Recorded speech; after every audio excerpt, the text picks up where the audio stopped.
that would actually work to your advantage, because that means that they will try to out hustle their own biology and they will lose and you will win.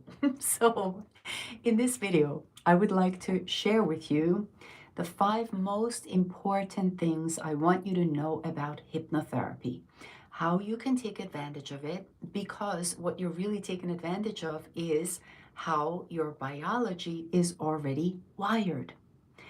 And as a hypnotherapist, one of the biggest complaints I will hear right off the bat, and by the way, this caused me a lot of pressure and I was intimidated by this and I was afraid of this, but I'm used to it by now, which is the statement, Susan, I have already done everything. I have tried everything. I've been to therapy. I have done willpower. I have forced myself. I have pushed myself. I have tried to commit. Anyhow, yeah, those things typically don't work because that implies a lot of force, a lot of pressure, a lot of willpower, and we don't need much of that at all here. So, yeah.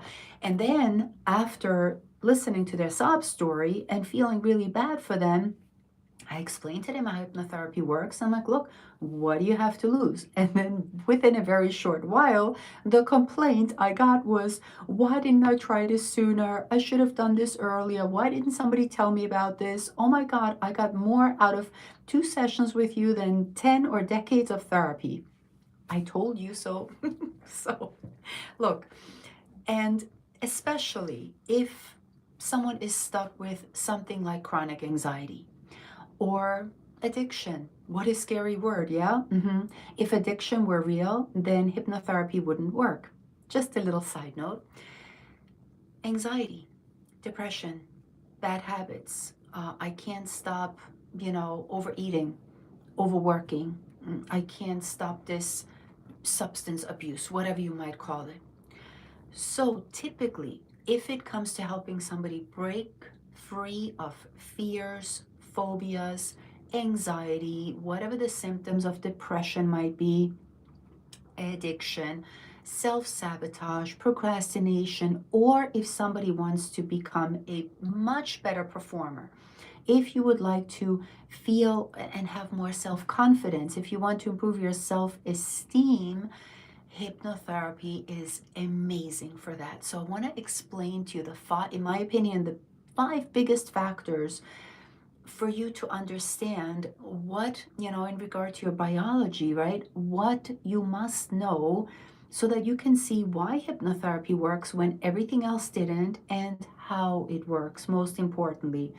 And also keep in mind, generally speaking, hypnotherapy works naturally. For me personally, that's a huge consideration, because so many people complain to me that they've been put on all kinds of medications that eventually didn't work. They wore off. They're sick and tired of the side effects, where hypnotherapy works naturally. Really, really important.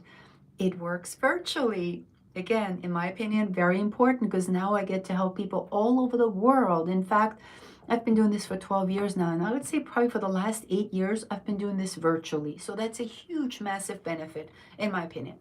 And effectively, hypnotherapy will actually give you a process, a tool that actually works, instead of tagging people along for weeks, months, or even decades only to find out that nothing has changed. I don't stand for that. So, and by now, there is so much proof in the pudding that this technology works. So, number one, we call this the misconception mask. That means, let's just differentiate right off the bat. There's a difference between stage hypnotism and hypnotherapy. One is used for show. I don't do that. I'm not interested in that. To me, this practice is much more sacred and much more significant than just making people bark like a dog. Obviously, it's possible, it's available. I'm not interested in that. Hypnotherapy is about performance, helping you perform better, helping you feel more confident, helping you do the things you said you want to do much better, easier, and with a lot more joy and fun. Cool?